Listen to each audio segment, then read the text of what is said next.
Hi dear students, welcome to my channel.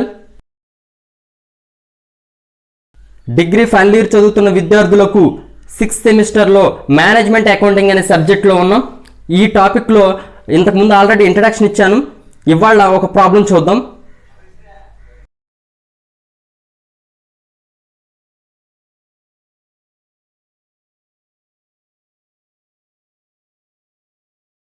Problem చూశారు కదండి. ఒకసారి ఇక్కడ కూడా నేను ప్రాబ్లం నోట్ చేసుకున్నాను. ఒకసారి ప్రాబ్లం చూద్దాం. నేను చదివి వినిపిస్తాను. పర్టికులర్స్ 2012 2013 అంటే 2 years ఇచ్చాడు. ఇది బేస్ ఇయర్, ఇది present year.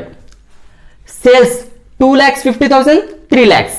Cost of goods sold 1 lakh 1 lakh. Operating expenses 75,000 rupees 1,10,000 rupees. Interest 25,000 rupees 20,000 rupees. Tax 25,000 30,000. Net profit కూడా ఇచ్చాడు. నెట్ ప్రాఫిట్ 25,000 40,000 ఇలా ఇచ్చాడండి. అయితే మనకి ఇప్పుడు కంపారిటివ్ ఇన్కమ్ స్టేట్మెంట్ తయారు చేయాలి. ఈ కంపారిటివ్ ఇన్కమ్ స్టేట్మెంట్ తయారు చేయాలంటే ఇదిగోండి పర్టికులర్ తీసుకోవాలి. Comparative income statement particulars, base year, present year, changes ఏమైనా ఉంటే పర్సంటేజ్. మనకి బ్యాలెన్స్ షీట్లో ఎలా అయితే కాలమ్స్ ఉంటాయో కంపారిటివ్ ఇన్కమ్ స్టేట్మెంట్లో కూడా కాలమ్స్ ఉంటాయి. అందులో ఫస్ట్ 2 కాలమ్స్లోనూ బ్యాలెన్స్ షీట్లో ఇచ్చిన అమౌంట్ని ఇక్కడ నోట్ చేసుకుంటాం. ఈ రెండిట్లో ఉన్న డిఫరెన్స్ ఏదైనా ఉంటే అది 3rd కాలంలో నోట్ చేసుకుంటాం. దీనికి పర్సంటేజ్ క్యాలిక్యులేట్ చేసుకుంటాం. ఆ పర్సంటేజ్ ఎలా క్యాలిక్యులేట్ చేసుకుంటాం అంటే ఫార్ములా ఇక్కడ ఉంది చూడండి. Percentage of changes is equal to change in amount by base year amount into 100. Formula గుర్తుకుంటుంది కదా. ఈ కంపారిటివ్ ఇన్కమ్ స్టేట్మెంట్ తయారు చేసేటప్పుడు గుర్తుపెట్టుకోవాల్సిన రూల్స్ ఏంటంటే సేల్స్ నుంచి కాస్ట్ ఆఫ్ గూడ్స్ సోల్డ్ ఉంటే తీసేయాలి.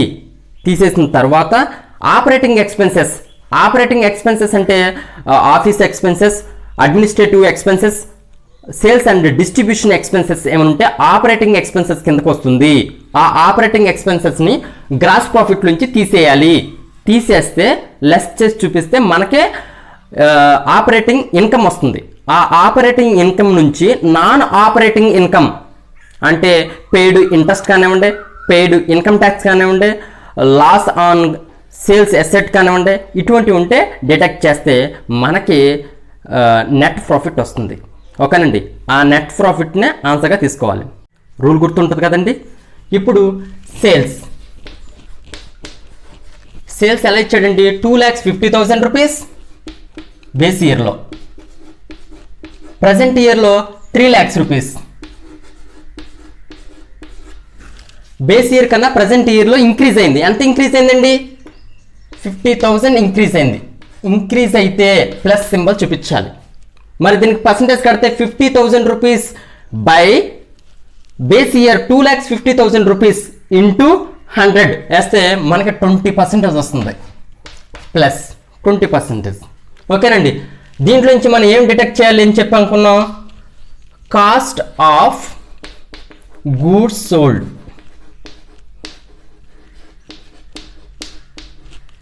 ఎంత అండి? 1 lakh 1 lakh.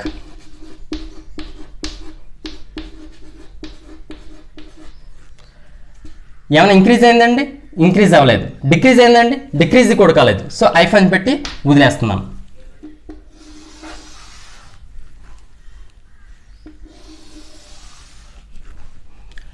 $2,50,000 1 lakh డిటెక్ట్ చేస్తే 1,50,000.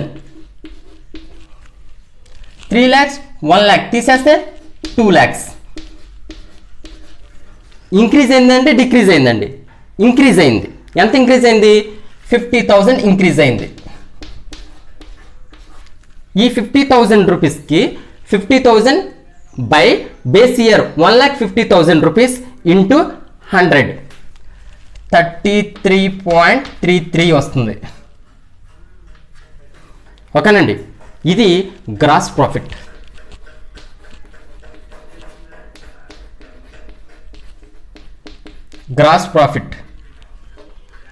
దీన్ని ఏ అనుకుందాం.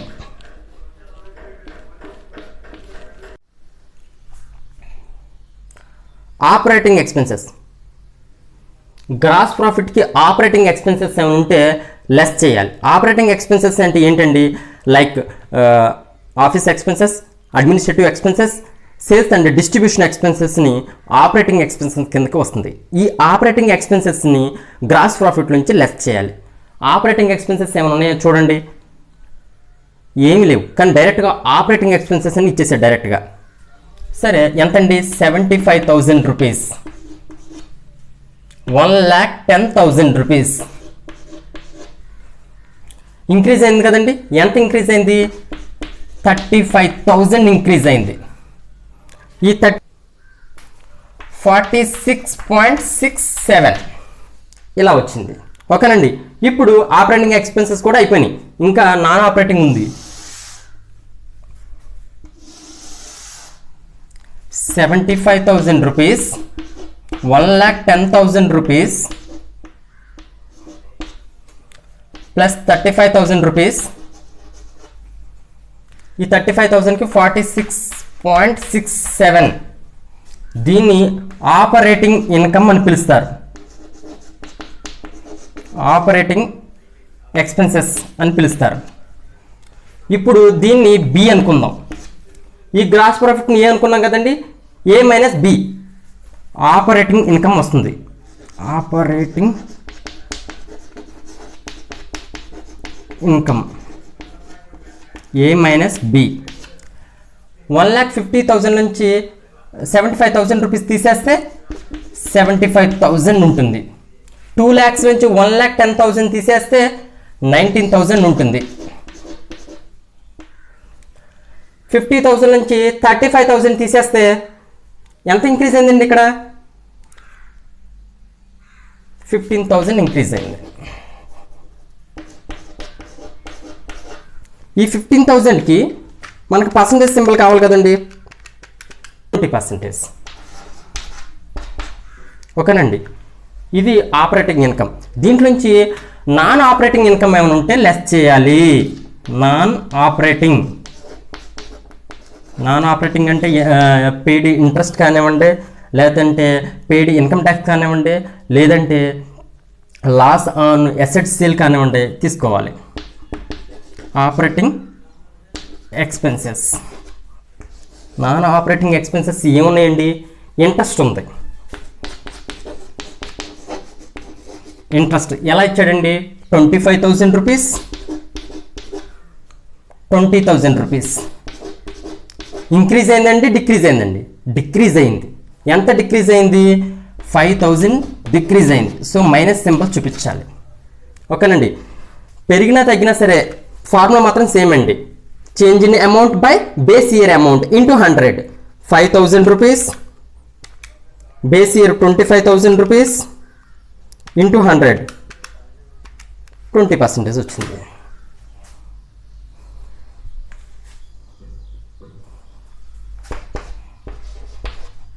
ఓకేనండి. తర్వాత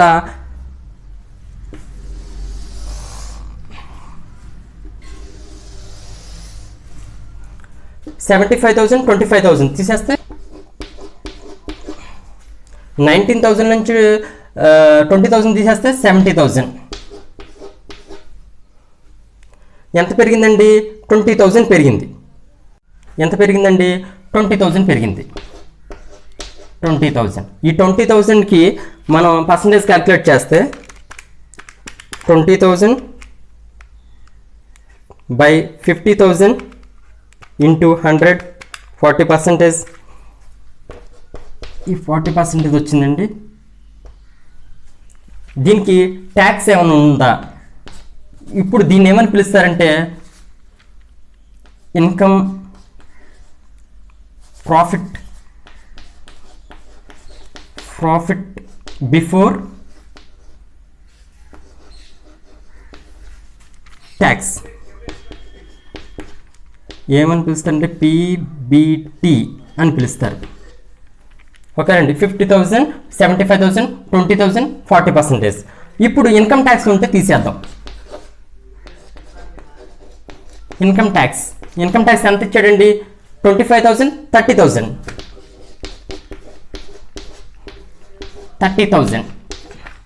పెరిగిందండి తగ్గిందండి? ఇంక్రీజ్ అయింది. ఎంత ఇంక్రీజ్ అయింది?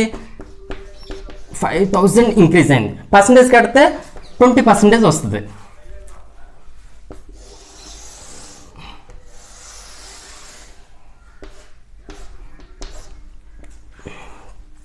ఈ 50,000కి ఈ 25,000 తీసేస్తే 25,000 ఉంటుంది.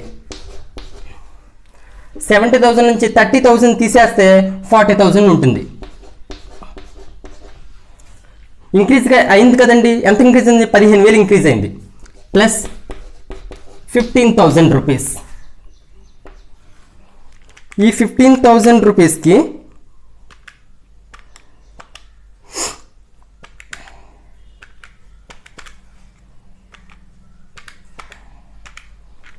$60% వచ్చింది.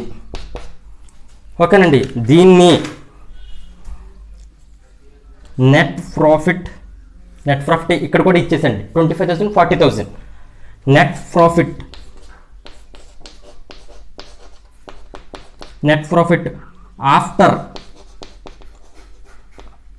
ఆఫ్టర్ ట్యాక్స్ అని పిలవచ్చు. Net profit after tax 25,000 40,000 15,000 increase అయింది. 16% వచ్చింది. ఇది నా వీడియో చూడడం ఇదే మొదటిసారి అయితే కనుక సబ్స్క్రైబ్ చేయండి, లైక్ చేయండి, కామెంట్ చేయండి, అలాగే మీ ఫ్రెండ్స్కి షేర్ చేయండి, మర్చిపోవద్దు. Thank you.